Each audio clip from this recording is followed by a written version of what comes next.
Et salut les gens, c'est Maxime pour l'émission Radio Animé. C'est un vrai plaisir de vous retrouver l'après-midi, les gars. Je l'avais dit, il est exactement 14h07. Et ça y est, pour la première fois de ma vie, je lance, je lance une émission, enfin en tout cas le tournage d'une émission, au moment où je suis le plus au top. Autant dire que vous allez avoir une émission de qualité. Et ça tombe bien, puisque nous allons parler peut-être de l'animé déjà de la saison. Enfin bon, on ne sait pas encore, mais en tout cas, il est très très prometteur. Le trailer nous en disait déjà beaucoup et nous laissait penser que ça allait être stylé. Et le premier épisode nous le confirme, entre guillemets. Donc, du coup, on va pas faire plus de suspense plus longtemps. Vous l'avez compris. J'ai kiffé le premier épisode. Et le premier épisode, de quoi vous allez me dire? Eh bien, c'est très simple. Le premier épisode de Kimetsu no Yaiba, aka Demon Slayer. Alors, par quoi commencer? Alors déjà, tout simplement, quand le premier épisode, quand il se lance, du coup, direct, t'as cette première scène où le mec marche dans la neige en première personne, et je sais pas si vous avez vu déjà la qualité de l'animation, enfin, entre guillemets, de la neige, mais c'était quasiment de la vraie neige, quoi. C'est ouf comme c'est bien fait. Et là, tu te dis, bon, ok, ça fait 5 secondes, ça va être stylé, c'est sûr. Je dis ça, mais Red Dead Redemption 2, la première scène c'est dans la neige, t'as les traces de ouf et finalement le jeu est à chier. Mais bon, ça c'est un autre, c'est un autre débat. Ah oui, là ça balance, là ça tire à vue. Mais enfin non, nul à chier, faut pas exagérer. Faut pas exagérer. J'ai dit ça, je trollais un peu sur ce coup-là, vous me permettrez ça, voilà. Du coup, ça te met dans l'ambiance directe. Tu sens que t'es dans un truc spécial. Tu sens que ça va. En plus, pour tout vous dire, je me suis levé du coup à 13h et je suis descendu et mon frère joue à Sekiro. Pour ceux qui connaissent le jeu, voilà, c'est aussi dans un monde médiéval, dans un monde Japon médiéval. Du coup, c'était parfait, tu vois. En plus, j'avais rien à bouffer, donc enfin, j'avais la flemme de me faire à bouffer. Du coup, lui, j'ai fait une pasta box et moi, je me suis fait des sandwichs de pain de mie avec des knackis à l'intérieur. Donc j'ai vraiment, tu vois, je me suis mis dans l'ambiance, le jeu Japon médiéval à regarder et de la comment dire de la nourriture, des rations de survie comme dans le temps, tu vois. Donc alors qu'il y avait plein d'autres trucs super stylés dans le frigo. Du coup, j'ai été en parfaite condition pour regarder cet animé. Et du coup, donc la première scène se passe, on arrive, on découvre la famille finalement avec la scène où voilà, la scène un peu de bonheur entre guillemets avec les vannes sur les petits frères et petites sœurs qui ne veulent pas accompagner qui ne peuvent pas, enfin qui veulent accompagner le héros dans son chemin habituel pour aller vendre du charbon. Euh, mais évidemment, bah lui, ils veulent pas parce qu'ils sont encore trop petits. Là, ça blague, il charrie même ce qui semble être le frère le plus proche de lui au niveau de l'âge, en lui caressant la tête, l'autre il y est, mais tu vois le jeune adolescent un peu prépubère comme ça, qui veut voilà, qui veut le prendre pour un homme quoi. J'embrasse tous les adolescents prépubères qui veulent qu'on les prenne pour des hommes. Et voilà, et c'est typiquement la scène de bonheur. Et déjà là, tu te dis, ça pue la merde. Déjà, quand c'est trop. Dès le début, ils disent, oh, c'est le bonheur. Enfin, c'est le bonheur. T'apprends tout de suite qu'il a perdu son père, le mec. Donc, c'est un bonheur. Disons que c'est. Ils se retrouvent et ils recréent leur bonheur malgré déjà la perte d'un être cher. Du coup, voilà, du coup, tu sais. Ils ont ce bonheur, quoi. Ils se créent leur bonheur. Et voilà. Et du coup, il part donc tout seul.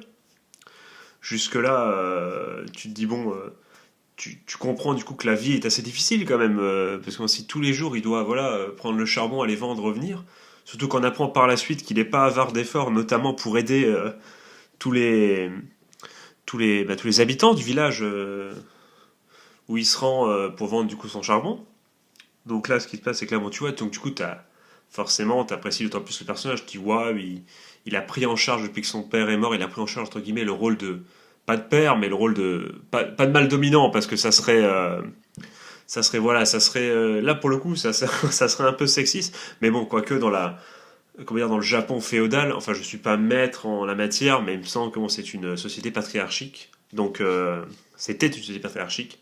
D'ailleurs, le Japon on est encore une entre guillemets aujourd'hui, même si ça je ne sais pas en fait, je ne sais pas si ça se développe et si c'est plus trop le cas, mais en tout cas, je sais que c'est un des pays où le patriarchisme est le plus, voilà, je parle dans les pays que je dirais développés. Attention, aucun truc péjoratif, je dis développé, j'entends pas qu'ils savent parler, tu vois, j'entends vraiment au niveau de l'industrialisation, tout ça, tu vois ce que je veux dire, ne me fais pas dire ce que j'ai pas dit encore une fois.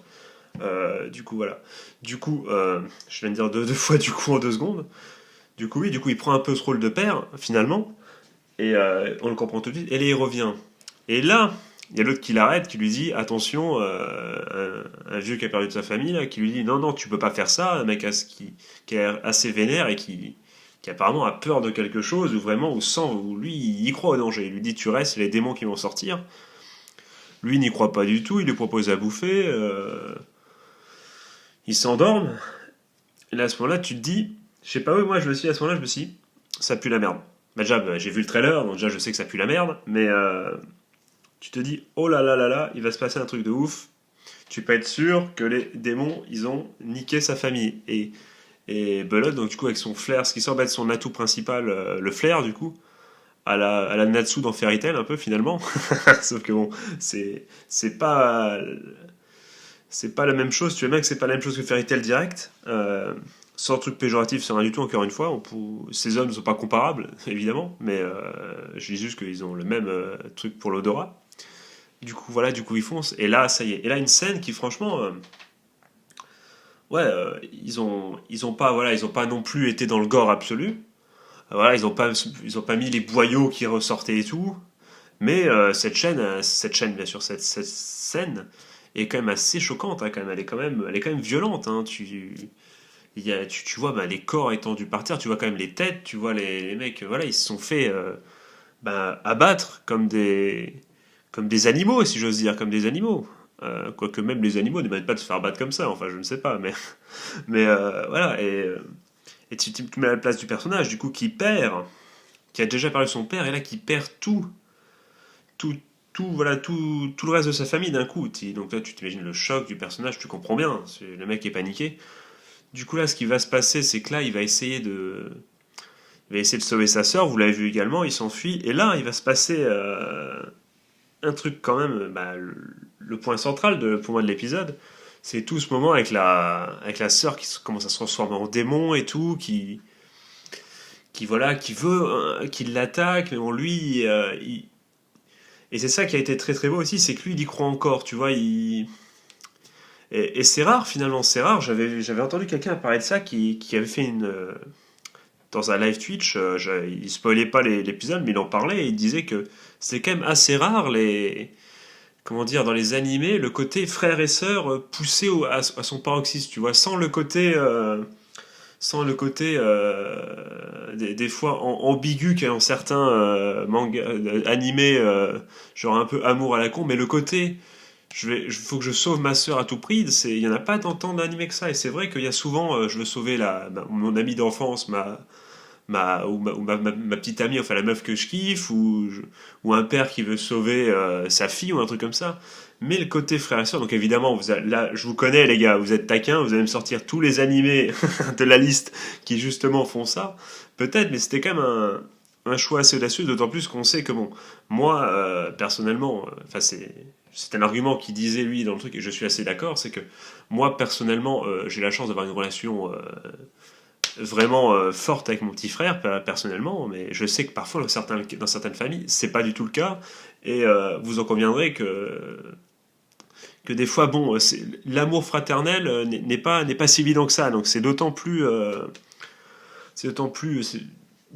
pas si c'est beau ou intelligent, mais voilà, mais c'est d'autant plus remarquable que voilà que bon, forcément, en même temps, c'est la dernière personne qui semble être vivante de sa famille, donc forcément, qu'il y tient à tout prix. Mais bon, j'ai envie de dire, elle se transforme en démon, et là, avoir suffisamment d'amour en soi et de pas avoir envie de la perdre pour ne absolument pas tenter de dire, bon, même, j'abrège ses souffrances, tu vois, il aurait abrégé ses souffrances en essayant de la buter à un moment. Ça aurait pas fait de lui un monstre, justement, je veux dire, ça aurait été un truc qui aurait pu se faire, mais non, il y croit jusqu'au bout, il tente de la raisonner alors qu'elle est en train de grossir, donc un peu de se transformer, et d'essayer de le bouffer. Et ça, c'était quand même quelque chose d'assez fort, parce que t'imagines à quel point il doit aimer sa sœur, à quel point il se rattache à cet espoir qu'elle n'est pas un monstre. Qu'elle n'est pas un monstre. Et ça c'est quand même assez beau. Franchement, c'est assez beau. Et donc du coup, ben, il la tue pas. Et là, ce qui va se passer, c'est qu'il va même la sauver quand l'arrivée du tueur de démons qui va essayer de la buter, et hop, il va la sauver. S'ensuit, s'ensuit un dialogue où bon, il va d'abord le supplier de pas tuer sa sœur. Puis après, il va avoir tout un monologue de pensée entre guillemets du chasseur de démons qui va lui expliquer. Enfin, dire pour nous finalement, il parle tout seul, mais pour nous, tu vois. Enfin, vous m'avez compris. Qui va expliquer pourquoi il le trouve faible, pourquoi il a pas réussi à protéger sa famille. Il va même, je crois, lui dire en face. Je crois à un moment, il va lui dire. Que voilà que c'est de sa faute entre guillemets, même s'il le dit à un moment, il le dit quand même à un moment, si j'étais venu une semaine, enfin une demi-journée plus tôt, rien de tout ça serait passé. Donc même lui, il se sent peut-être un peu coupable aussi, et c'est peut-être ce qui va aussi un peu causer son choix, et le malgré bon, on a compris que c'est vraiment le fait est qu'ils étaient différents qui fait qu'il ne tue pas la sœur, mais ça a peut-être quand même un peu influencé un petit peu, je ne sais pas. En tout cas voilà, en tout cas il lui balance d'abord il le dit par pour lui, enfin pour nous, du coup, il essaye de ressortir toutes les faiblesses voilà, du personnage principal et tout ce qu'il n'a pas su faire et tout ce pourquoi il doit progresser. Et c'est ça qui est cool aussi, c'est que là, dès le début, on sait entre guillemets pourquoi il n'a pas pu sauver et quelle va être sa marge de progression. Et on voit du coup vers quoi il tendrait à changer dans la suite de l'animé. Et ça c'est très bien vu, encore une fois. On a tout de suite identifié ses faiblesses, euh, mais malgré ça, il fait preuve quand même, le héros principal, d'un état d'esprit, d'un instinct de survie, entre guillemets, mais de survie, pas pour lui, pour sa sœur, quand même assez incroyable. Puisque bon, on l'a compris, donc quand il se relève, il va prendre la hache, il utilise le caillou, et il lance la hache, du coup, pas par-dessus l'arbre, mais caché par l'arbre, en sachant que très bien que du coup, quand il va feinter, en faisant croire qu'il a une arme, et ben, du coup, bah, t'as rien pour parer, donc c'est quasiment une attaque suicidaire, en fait. Et c'est dire à quel point il était prêt à tout, parce qu'il était quand même prêt à se sacrifier pour que la hache tue le mec, quand elle retombe, et que sa sœur se barre. Alors que quand il réfléchit bien, il n'y a aucune chance. Enfin, c'est qu'il vraiment, il croit qu'elle est humaine, parce que si pensait vraiment qu'elle était démon et qu'il fallait vraiment trouver juste un antidote, euh, et ben dans ce cas c'est vain, puisque même si tu fais ça, il reste plus qu'elle du coup, et du coup elle se transforme en démon, personne la sauve. Donc c'est vraiment qu'il il croit à cette forme d'humanité en sa sœur, et et ça, c'est dire à quel point, ben voilà, le mec est prêt à se sacrifier parce qu'il se dit, elle est encore humaine. Peut-être que même de son plein gré, même toute seule, elle va. Enfin, je sais pas si c'est ça ou si c'est plutôt de se réfléchir pour sauver sa sœur, parce qu'il la considère tout simplement comme humaine également. Mais c'est dire à quel point il est prêt à tout pour sauver sa sœur. Et ça, bah, c'est ce qui va évidemment faire changer un peu d'état d'esprit le chasseur de démons. D'autant plus quand après la sœur, alors qui, d'après ce que dit le Demon Slayer, c'est tout nouveau, il n'avait jamais eu ça le gars, alors qu'on peut comprendre, vu son skill et tout, qu'il n'est pas voilà, à son premier essai, et qu'il en a buté des démons sûrement. Surtout bon, il a hyper stylé, le mec, tu sens qu'il est puissant, qu'il n'y a pas de souci, le mec il bute tout le monde, quoi. Tu sens que c'est un Okage le gars. enfin, enfin non, peut-être pas l'Okage, mais voilà, mais le gars est là pour se taper, il est là, hein, donc... Et du coup, il comprend, il dit waouh, il voit que pour la première fois, la sœur, du coup, sauve. Alors qu'il le dit, elle a besoin, parce qu'elle est en train de se transformer, elle a besoin absolument de manger, de chair humaine, tout ça, pour reprendre des forces. Et elle protège. Et elle protège son frère. Et ça, c'est une preuve forte. C'est une preuve forte qui fait qu'effectivement, il y a il semblerait avoir une part d'humanité en elle, comme on a pu le voir au début, quand il essaie de le bouffer, et que des larmes ont coulé, quand elle a essayé de le. Et donc ça voilà, et donc raison de plus, c'est ce qui convainc le Demon Slayer de la laisser en vie pour l'instant et qu'il y a peut-être quelque chose à faire puisque pour la première fois il y a quelque chose de différent. Et du coup, bah, finalement, il va les envoyer. Alors, vous allez quelque part en disant que c'est moi qui vous envoie. Je crois que c'est au pied du mont, je sais pas quoi, aller voir un gars. Donc je sais pas si ça va être un sensei de ouf, je ne sais pas du tout, pas du tout. Mais en tout cas, voilà. Mais en tout cas, il s'est passé quelque chose. Et ça plante direct le décor, quoi. On sent que le chemin est encore long, quoi. Et franchement, franchement, il est passé très très vite cet épisode. Et j'ai énormément kiffé cet épisode. Euh, Franchement, l'ambiance est géniale. Les graphismes, je veux dire, les graphismes, c'était un jeu. Bon, voilà, ça prouve à quel point je suis pas spécialiste de ce genre de termes. Mais voilà, mais toutes les scènes, si vous voulez, la peinture, entre guillemets, générale de cet animé est géniale. Franchement, il y a pas à dire, c'est très très beau, très très bien fait. Les persos sont stylés. Bon, il a une tache de vin sur le front, je sais pas s'il se fait brûler ou quoi, mais ou juste une tache de sang, je sais pas, mais bon, ça. Je pense qu'il y a moyen que c'est rapport avec justement la mort de son père et peut-être qu'il a déjà vu des gens, il a déjà eu des combats, peut-être qu'il a déjà vu son père mourir, qu'il a failli peut-être se faire tuer aussi, je ne sais pas, ce sont des hypothèses, mais en tout cas, cette marque m'intrigue sur son front. Euh, il s'est peut-être passé déjà des choses.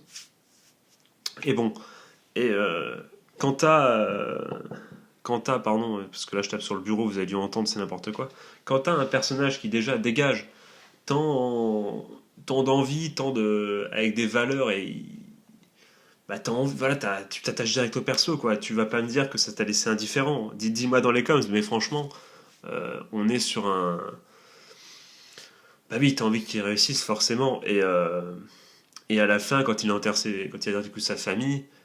Et encore une fois, c'est une très belle mais très triste scène, avec évidemment du coup sa sœur en démon, incroyable, sa sœur en démon qui commence à changer, on voit ses cheveux, ils sont bizarres, avec son espèce de truc, cette muselière qu'elle a dans la bouche, pour éviter de bouger. D'ailleurs, elle reste quand même très calme, alors que bon, si t'as un chien enragé, tu lui fous une muselière, et il bouge partout quand même, tu vois, donc elle semble être calme, ce qui est à noter.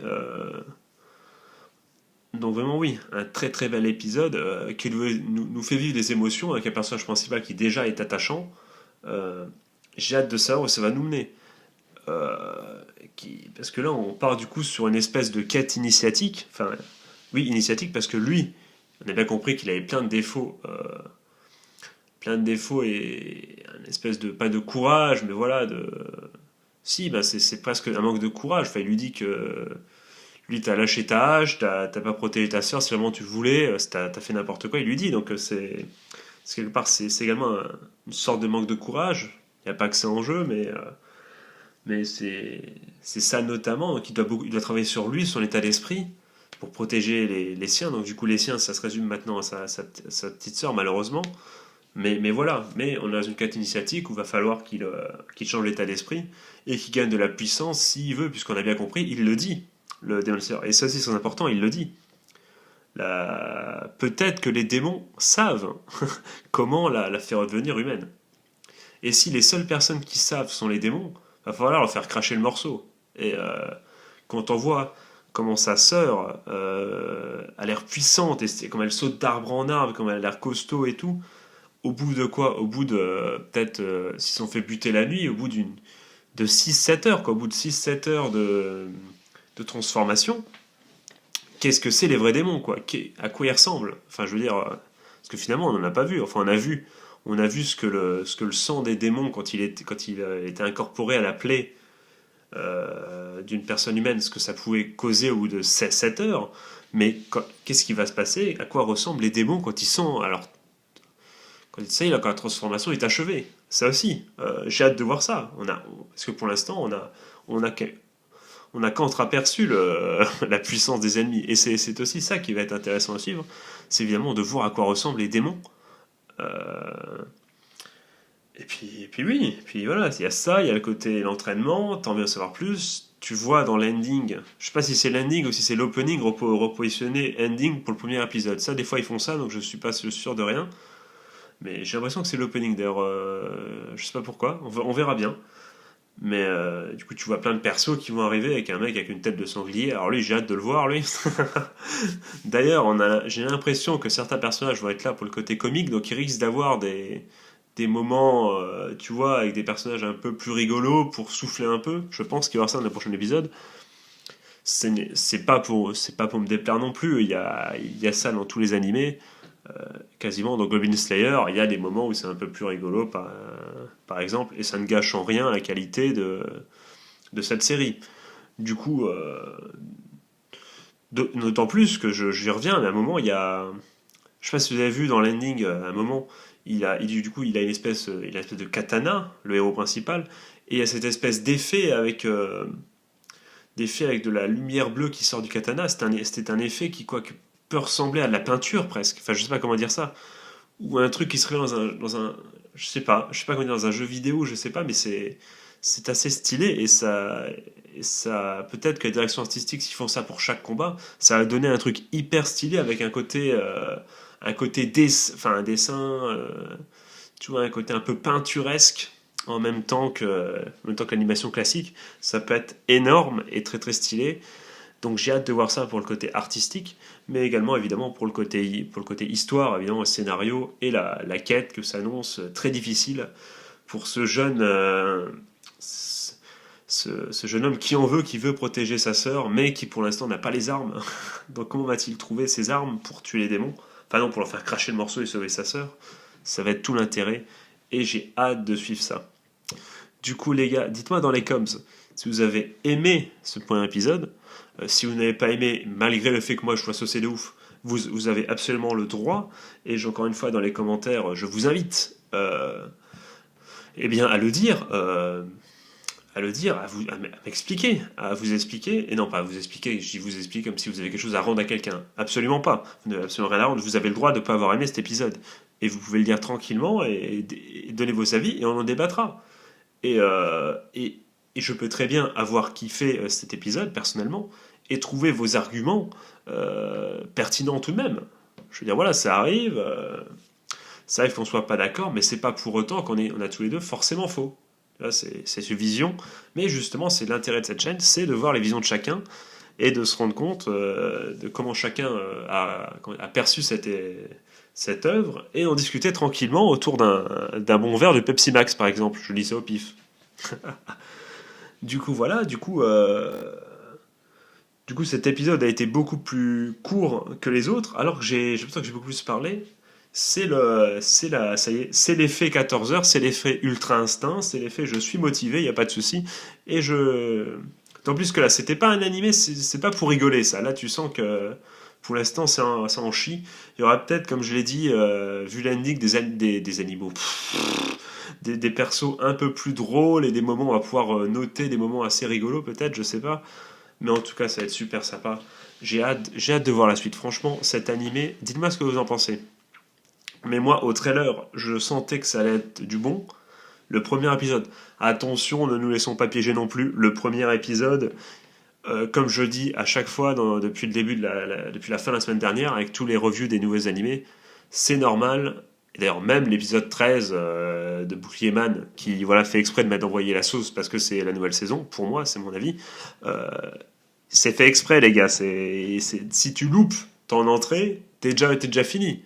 Enfin, je veux dire, au niveau de l'animation, il y a eu des histoires dans le sport qui fait que les mecs ont loupé leur départ et finalement, grâce à un retour et voilà, ils ont réussi à gagner. Ça existe, il y a plein d'exemples comme ça. Et je te parlais uniquement d'animation, mais là, avec franchement un départ aussi stylé, si le contenu derrière est un minimum de qualité, d'ailleurs, encore une fois, les gars, je le dis à chaque fois au premier épisode, mais je ne me renseigne pas. D'ailleurs, c'est rigolo parce que du coup, je ne me renseigne pas sur s'il y a s'il y a un manga avant, s'il y a un light novel, si c'est un jeu vidéo, mais du coup, quand je recherche pour faire mon montage, je recherche un montage des images pour pas sans trop me spoiler, et ben, quand je mets tout simplement le nom je fais de façon simple, je mets le nom de l'œuvre dans Google Images. Eh bien, en essayant au maximum d'éviter les images à droit d'auteur, même si bon, j'avoue qu'en ce moment, je m'en bats un peu les couilles. c'est dommage. Pour l'instant, ça va, ça passe. Mais du coup, je tombe à chaque fois sous la réponse. Parce qu'à chaque fois, par exemple, l'animé Yuno, voilà, que j'avais demandé aux gens ce que c'était. Et j'arrive, je vais dans la recherche image, et là, je vois un jeu PS4 avec le même nom. Donc bon, là, je me doute. Heureusement, je n'ai pas cherché plus loin, puisque je l'ai demandé, et puisque je savais que l'enquêteur persien, notamment, allait me donner toutes les réponses et allait me dire de quoi c'est tiré. Donc, encore une fois, merci à lui. Et du coup, maintenant, je sais d'autant plus. Donc, du coup, n'hésitez pas, en sachant que peut-être en faisant les recherches, je le saurais déjà, mais n'hésitez pas à me dire, du coup, d'où c'est tiré. Et si par exemple, c'est tiré du manga, si vous avez vu ou lu les scans, l'œuvre, je ne sais pas où elle en est du tout. Du coup, s'il y a une œuvre, et si du coup, si cette adaptation pour vous est très très réussie en tant que fan qui attendait ça avec impatience, puisque vous avez déjà lu l'œuvre sur une autre forme, si elle existe, je ne sais pas du tout. N'hésitez pas à me dire dans les coms également. Voilà, je pense qu'on est bien. On est très très bien.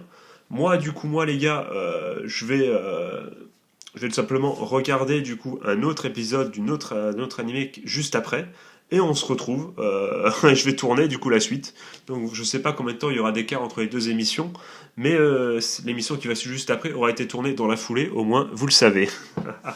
Du coup, on va s'arrêter là. Je vous souhaite de passer une bonne journée ou une bonne fin de journée slash soirée. Un joyeux Noël, c'est le jour de Noël. C'était vraiment très très stylé. Courage mec, on va sauver ta sœur. Moi je suis derrière toi, de ouf. J'espère que vous aussi. Sinon vous êtes sans cœur les gars. N'hésitez pas encore une fois à me dire ce dont vous avez pensé dans les commentaires. Un petit like ou même un abonnement si tu veux vraiment. Quoique non, je suis à 17 abonnés, il faut que j'atteigne les 20. C'est l'objectif les gars. Avant la fin de la saison, j'ai 20 abonnés. C'est l'objectif. Allez courage les gars. On va le faire. Tous ensemble. Il manque que 3 les gars. Allez, un peu de courage. Du coup, plus sérieusement les gars, encore une fois, je vous fais de gros bisous. En toute amitié évidemment. Et voilà, et on se retrouve sous très très peu. Allez les gars. Tchuss.